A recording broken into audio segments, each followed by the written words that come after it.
Voce potente, in grado di passare dal rock alla lirica, Gino Vannelli è un'istituzione della musica, con milioni di dischi venduti e hit come Just Wanna Stop e Black Cars.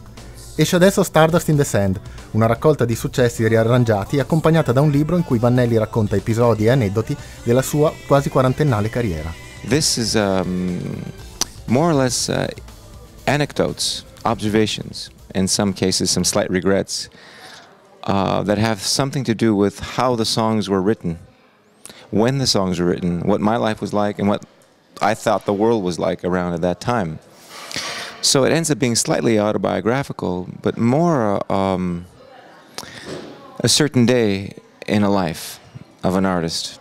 Hai avuto modo di assistere da testimone diretto, da protagonista, a molti cambiamenti nel mondo della discografia. Cosa pensi del periodo attuale che è quasi rivoluzionario con internet, il download e le case discografiche in grossa difficoltà? It's always been changing. So, you know, when I was a child, I remember the new thing became stereophonic. You know, my father was the first guy in Montreal with a stereo, and we played this train that went from from the right to the left, or the left from the right to the right.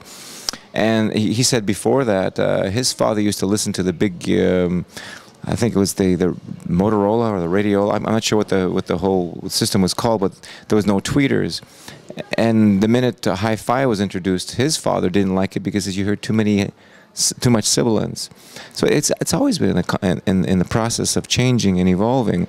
Now the record business has gone through a big change, but those who are progressive and those who are modern thinkers, like Marco and the people at the Azzurra, you know, they understand it and they move with it, and they know that there's one fundamental law, and the one fundamental is artistry. That if you have good art and you have genuine art, the rest will follow. Nel libro è menzionato un episodio molto particolare quando sei stato scambiato per Andrea Bocelli. Ce lo racconti? But this woman, a very old woman, thought I was Andrea Bocelli. I had dark glasses on, and maybe all Italian names sounded alike to her. I don't know. But I didn't have the heart to tell her that I wasn't Andrea Bocelli. But I didn't realize when she asked me that if she wanted to help me, I forgot that Andrea Bocelli is blind. So I kind of messed up there.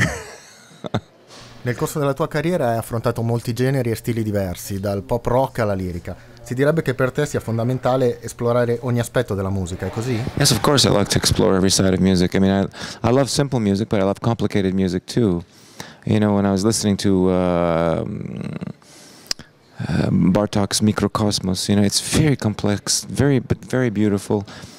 And I listened to Bob Dylan's greatest hits, and it's not complex, but it's equally as beautiful. The complexity lies in the thoughts, not so much in the action. Sometimes complexity lies in different dimensions. Sometimes a simple thought comes from a very deep, complex idea that is like shaded textures, that has many layers.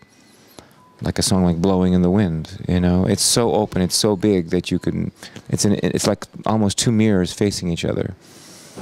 And sometimes classical music is fun because it's physically complicated, technically complicated.